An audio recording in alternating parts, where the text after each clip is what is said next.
Good morning, one and all. I am Frank Gaffney. I'm the president of, an organization that I'm going to talk to you a little bit about that is related to our present topic. It's called Save the Persecuted Christians.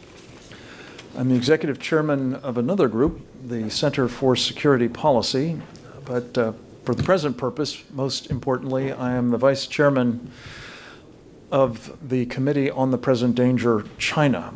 Unfortunately, our chairman, Brian Kennedy, is on the left coast today and could not be with us, but sent me in his stead to preside over this and serve as, again, the master of ceremonies for this, our seventh Committee on the Present Danger China threat briefing. And I'm very appreciative to all of you for being here and to the miracle of live streaming, making it possible for many others to participate as well. The Committee on the Present Danger China, of course, is an entity that has a somewhat storied legacy, I guess you might say, most especially during the 1970s, when a group of the same name played an, I believe, incalculably important role in helping President Reagan, first as a candidate for president and subsequently many of them as members of his administration, address the present danger of the day, which of course was Soviet communism.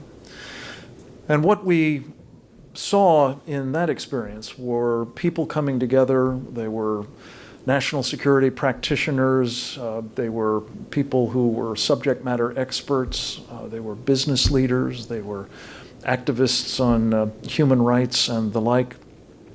And they really helped tease out a very different approach to dealing with the Soviet Union than was then kind of the established practice of the day. It was called détente.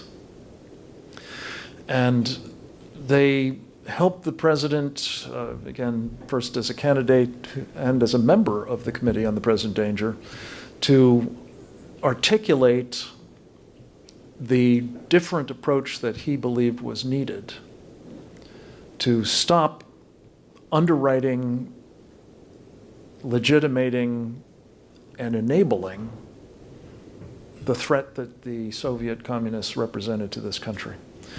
And by so doing, he, I believe, offered the American people a fundamental choice. They gave him a mandate to exercise that alternative approach. He coined the phrase, I think others had coined it earlier, but he adopted the phrase, let me say, peace through strength, as the sort of leitmotif of a strategy for taking down the USSR rather than propping it up. We're going to have with us a little later in the morning one of the architects of that strategy and a man who helped enormously in executing it, Roger Robinson, so I'll leave it to him to tie this in a little bit further. But suffice it to say, we are at a similar moment today, we believe. And a new Committee on the Present Danger has come together to address today's totalitarian threat from a communist regime bent on our destruction, namely the People's Republic of China under the Chinese Communist Party. And it's a great pleasure to be able to work with, again, a distinguished group of national security practitioners, with subject matter experts, with business leaders, with human rights activists and others, in the hope that we can support another president in dealing effectively with today's threat. And I think in Donald Trump we have the man we need, and we're here to try to help him as our predecessors did President Reagan.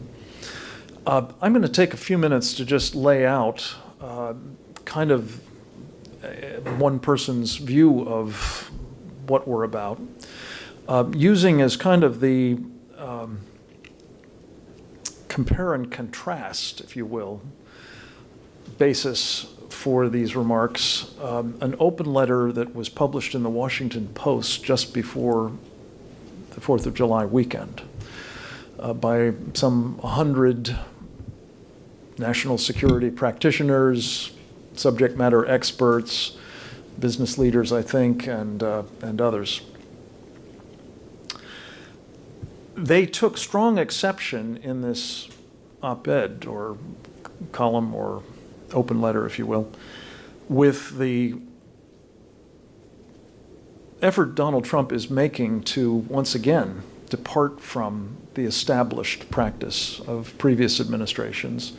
Some of them served in those administrations, some of them were simply of resources, of council resources, if you will, to them.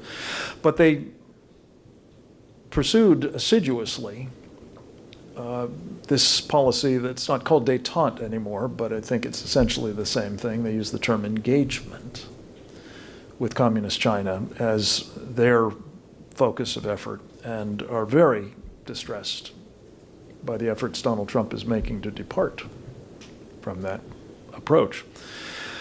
Indeed, they were quite critical, and I'm going to give you some quotations from their letter and make some remarks of my own. And again, this is just mine.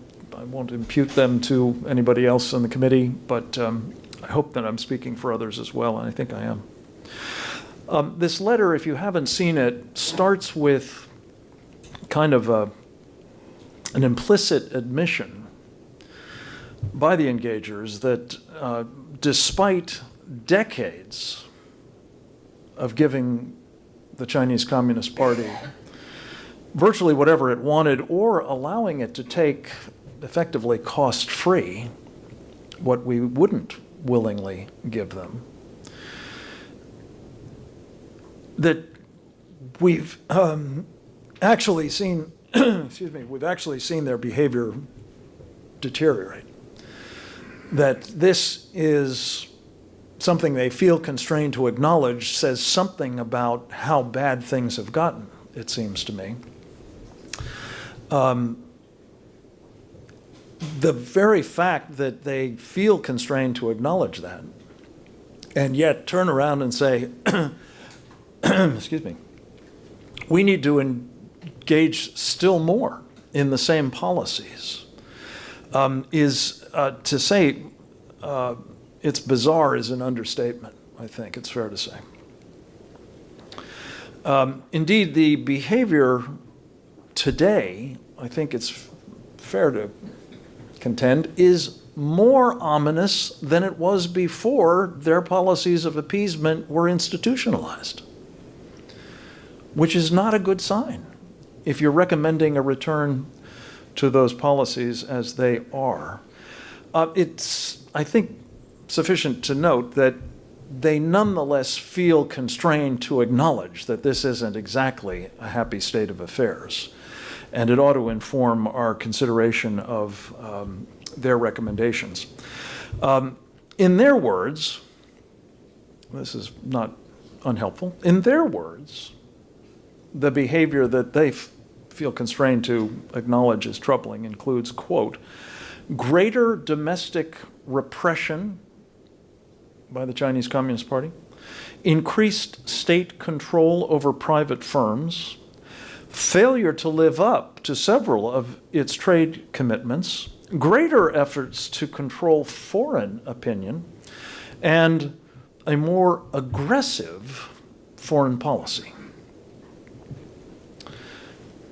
All of which they acknowledge raise serious challenges for the rest of the world.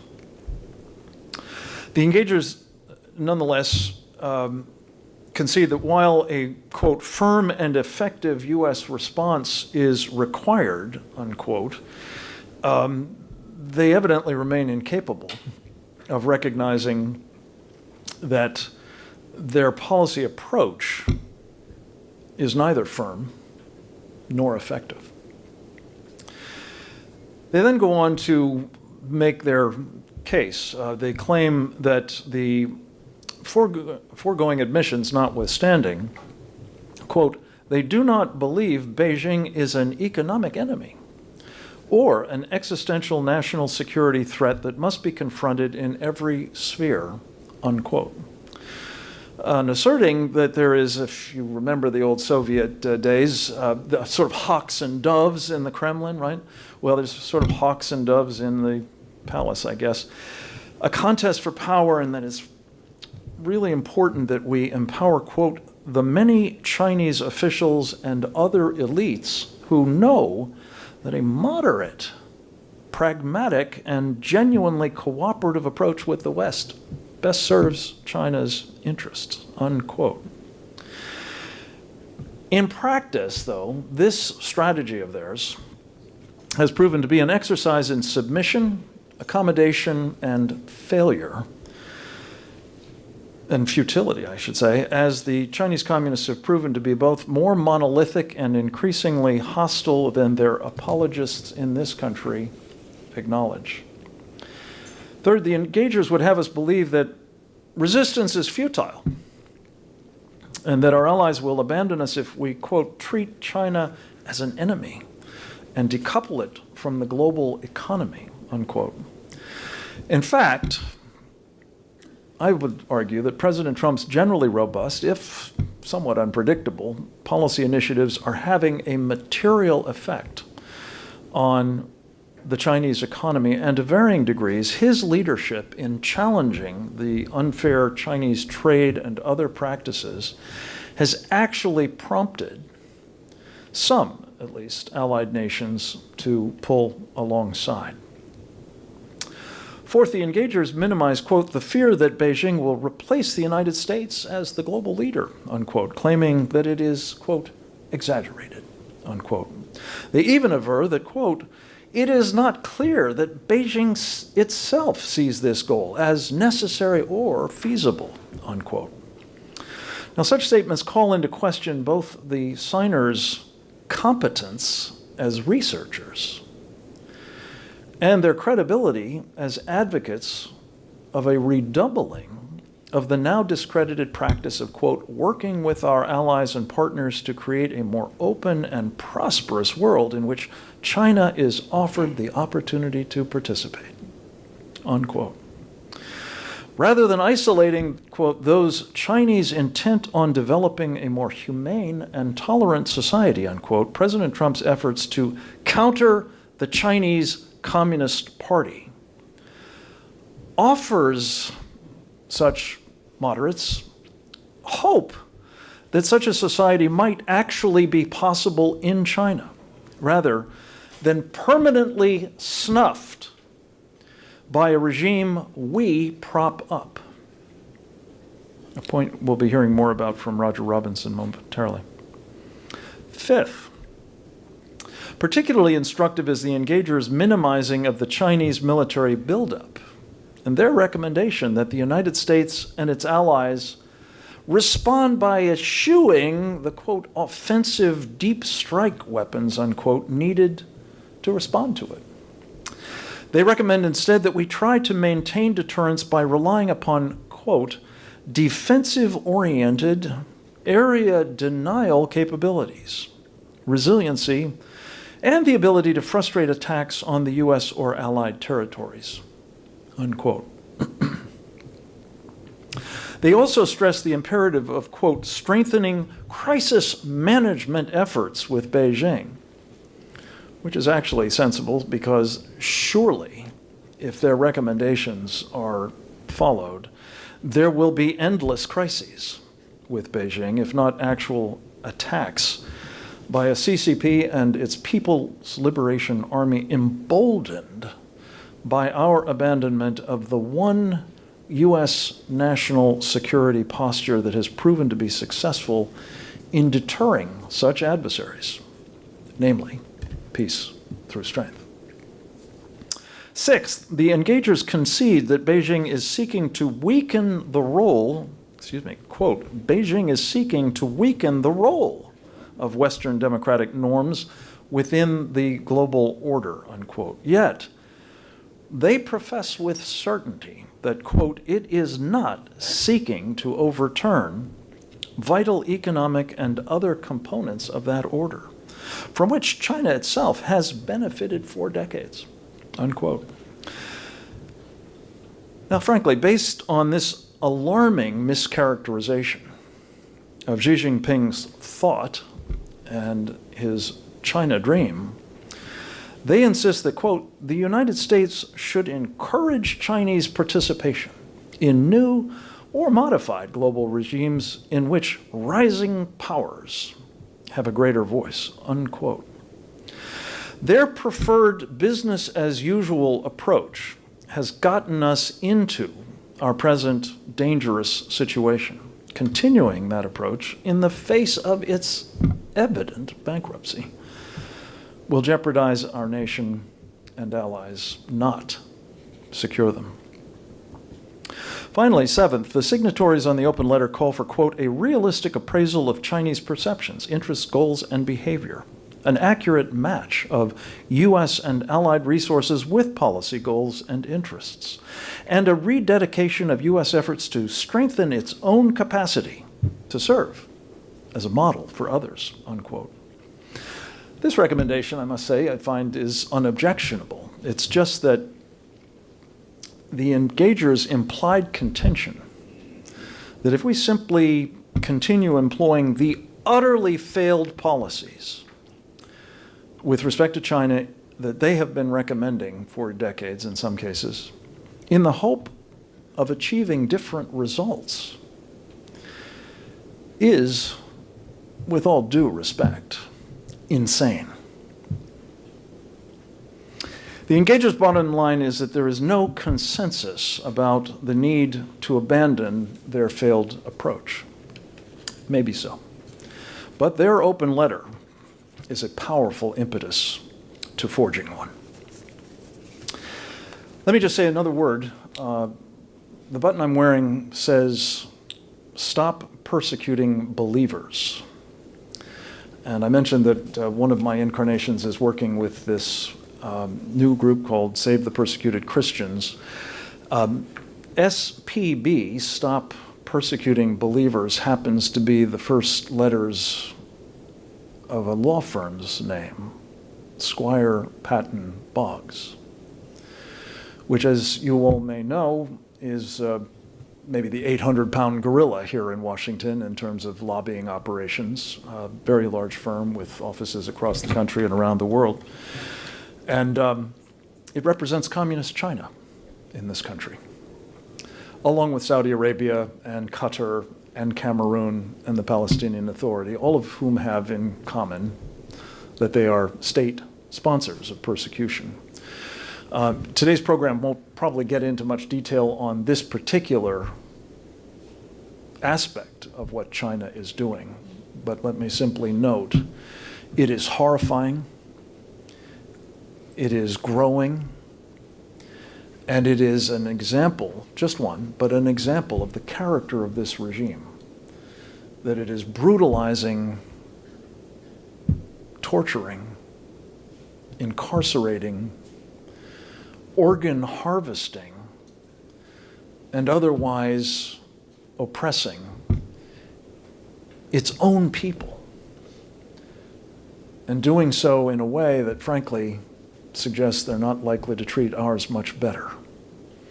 So I commend to you the effort that's currently being made by Save the Persecuted Christians and a group of some 44 other organizations that have come together to urge Squire Patton Boggs to end its representation of communist China, Saudi Arabia, Qatar, Cameroon, and the Palestinian Authority. Interestingly enough, they stopped representing Sudan, another horrible regime, back in December, so it's possible. And we think it's high time that they do it, and we've actually begun circulating a petition which urges President Trump and his cabinet and legislators up here on Capitol Hill not to meet with members of this firm or their clients, and by the way, any other firms that are similarly representing persecutors of people of faith, if they persist in standing with the persecutors rather than with the persecuted.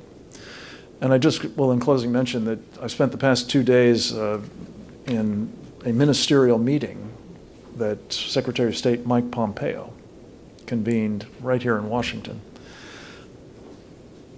in the State Department. The third day is now underway. And there was a lot of talk about the need to promote religious freedom. That was the purpose of the event. But unless we do what we can to hold persecutors accountable and hold the enablers of persecutors accountable as well, I think you're likely to see this nightmare of global persecution of Christians and others continue to grow, and we mustn't allow that to happen. Finally, across the street, immediately after this program, the community of Falun Gong members who are in this country are convening for the 20th anniversary of the beginning of their oppression by the Communist Party of China, including organ harvesting and other horrors. I invite everyone to join me in going over and standing in solidarity with them.